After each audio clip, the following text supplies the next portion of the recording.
வல்லாளன் தன் நண்பர்களுடன் விளையாடுவதற்காக அந்த மாமரத்தோப்பிற்குள் நுழைந்தான். சுற்றும் முற்றும் கவனித்த வல்லாளன் ஒரு கருங்கல்லை பார்த்தான். அவன் முகம் பிரகாசமானது. ஓடிப்போய் அதை கையில் எடுத்தான். கல்லில் ஒட்டியிருந்த மண்ணை வாயால் ஊதி துடைத்தான். அட, இங்க பாருடா, இது பிள்ளையார் சிலை மாதிரியே இருக்கு என ஆச்சரிய குரல் கொடுத்தான். உற்சாகமான பாலர் கூட்டம் அதனை மாறி மாறி கையில் ஏந்தி பார்த்தது. இன்னைக்கு பிள்ளையார் பூஜை தான் விளையாட்டு. நீ இந்த இடத்தை சுத்தம் செய். நீ போய் தண்ணீர் கொண்டு வா. எருக்கு மாலை தயார் செய்யறது உன் பொறுப்பு. நீங்க 3 பேரும் வாத்தியம் வாசிங்க. நீங்க 2 பேரும் போய் பழங்களை பறிச்சுட்டு வாங்க. இன்னும் 1 மணி நேரத்துல எல்லா வேலையும் முடிச்சிடணும். மளமளவென கட்டளையிட்டான் வல்லாளன்.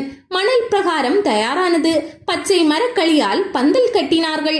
நிழலுக்காக மாவிலைகளை பந்தல் மேல் போட்டனர். செம்பருத்தி பூவால் சரங்கங்கள் கட்டி தொங்க விட்டார்கள். 60 நிமிடத்தில் அந்த இடம் ஆலயமானது. கை கால்களை சுத்தப்படுத்தி கொண்டு வந்து அமர்ந்த குழந்தைகள் விநாயகர் துதி சொன்னார்கள். கிழக்கு சூரியன் பணி முடித்துக் கொண்டு மேற்கே ஓய்வுக்கு தயாரானான். குழந்தைகளோ விநாயகர் வழிபாட்டில் ஆழ்ந்திருந்தார்கள். தம் பிள்ளைகளை காணாது குழந்தைகளின் குடும்பங்கள் பரிதவித்தன. குழந்தைகளை விளையாட அழைத்து சென்ற வல்லாளனின் பெற்றோரை திட்டி தீர்த்தனர். தந்தையார் கல்யாணம் அவமானத்தால் தலை குனிந்தார். நான் போய் உங்கள் பிள்ளைகளை தேடி அழைத்து வருகிறேன் என்று உறுதி கூறினார். தோப்பினுள் கண்மூடி கை கட்டி பிள்ளையாரை போற்றி பாடிக்கொண்டிருந்த பிள்ளைகளுக்கு தன் மகன் தலைமையேற்றிருப்பதை பார்த்தார். இவனால் தானே அவமானம் என்று வல்லாளனை நைய புடைத்தார். பந்தலை பீத்தறிந்தார். தோரணங்களை அறுத்தறிந்தார். மகனை பக்கத்திலிருந்த மரத்தில் கட்டி போட்டார். அந்த பிள்ளையாரே வந்து அவுத்து விடுவாரு, அதுவரைக்கும் இங்கேயே கிட என சொல்லி ஊர் பிள்ளைகளை அதட்டி அழைத்து சென்றார். தன்னை மூர்க்கத்தனமாய் அடித்த அப்பா மீது அவனுக்கு கடுங்கோபம். தன்னை அடித்தது கூட பரவாயில்லை, ஆனால் கணேச வழிபாட்டை இழிவுபடுத்தியது தண்டனைக்குரிய குற்றம். இதற்கான தண்டனையை அவர் அனுபவித்தே தீர வேண்டும் என்று அவன் மனது சொன்னது. உடனே மனதால் கணேசனை வணங்கத் தொடங்கினான். அந்த பிஞ்சு மனதுக்கு பதிலளிக்கும் விதமாக அழகிய பாலகனாய் தோன்றிய விநாயகர் அவனுடைய கட்டுகளை அவிழ்த்து விட்டார். விநாயகரின் ஸ்பரிசத்தால் அடிப்பட்ட வடுக்கள் மறைந்தது. வந்தவரை புரிந்து கொண்டு அவர் பாதங்களை பற்றி கொண்டான். வல்லாளன், விநாயகர் வழிபாடு சகல சம்பத்துக்களையும் தரும் என்பதை உன் வாழ்வு உணர்த்தும். அந்த வழிபாட்டிற்கு ஊறு விளைவித்த உன் தந்தையார் பார்வை இழந்து தொழு நோயாளியாகி அடுத்த பிறவியில் கர்மம் தொலைத்து என்னை வந்தடைவார். நீ தக்க தருணத்தில் கணபதி லோகம் வந்தடைவார் என்று வரமருளி மறைந்தார் விநாயகர். வீடு வந்து சேர்ந்த கல்யாணம் பார்வை இழந்தார். கதறி அழுத தாயாரை தேற்றிய வல்லாளன் நடந்ததை சொல்லி இருவரையும் அரவணைத்துக் கொண்டான். வரமறைந்த ஊர் வல்லாளனிடம் மன்னிப்பு கோரியது.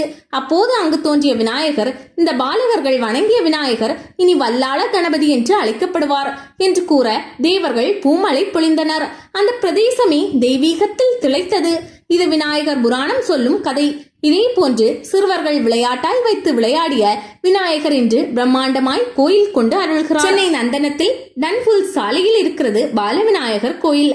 1970களில் அந்த பகுதி வாழ் சிறுவர்கள் வைத்து விளையாடிய பிள்ளையார் சிலை அப்பகுதி பெரியவர்களின் அன்பால் ஆன்மீக தெளிவால் அழகிய கோயில் கொண்டது. 1980இல் கும்பாபிஷேகம் கண்ட இக்கோயில் இன்று அற்புதமாக அமைந்திருக்கிறது. கோயில் அமைந்திருக்கும் அந்த தெரு மரங்கள் சூழ அமைதியில் பொலிகிறது. 3 நிலை ராஜகோபுரம். கோயிலினுள் தங்கமாய் தகதகுக்கிறது கொடிமரம். அங்கிருந்து பிரகார வலம் வந்தால் அரச மரத்தடி விநாயகர், ராகவேந்திரர், சுதர்சனர், லட்சுமி சமேத ஸ்ரீனிவாச பெருமாள், தட்சிணாமூர்த்தி, ஐயப்பன், லிங்கோத்பவர், சனீஸ்வரர், நவக்கிரகம், அனுமன் ஆகியோர் தனித்தனி சன்னதிகளில் அருள்பாலிக்கின்றனர். உற்சவர் மண்டபத்தில் உற்சவர்களின் வரிசை சிலர்க்க வைக்கிறது. மூலவர் ஏகாம்பரேஸ்வரருக்கு அருகிலேயே அன்று பிள்ளைகள் வைத்து வணங்கிய ஆதி விநாயகர் இருக்கிறார். ஏகாம்பரேஸ்வரருக்கு வலப்புறம் பால விநாயகரும் இடப்புறம் வள்ளி தெய்வானி சமேத முருகப்பெருமானும் அருள் புரிகிறார்கள். பிள்ளைகளின் விளையாட்டாக தொடங்கப்பட்ட இக்கோயில் இன்று அப்பகுதி மக்களின் பரிகார தலமாகவே மாறியுள்ளது.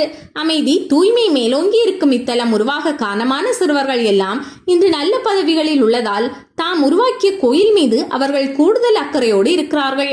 அதனால் ஆலயம் பொலிவோடு திகழ்கிறது. தங்களின் சகல வெற்றிகளுக்கும் இவரது அருளே காரணம் என்று உறுதியாக அவர்கள் நம்புகிறார்கள். அவர்கள் மட்டுமல்ல, இந்த ஆலயத்தை தொழுவோர் அனைவரும் நம்புகிறார்கள்.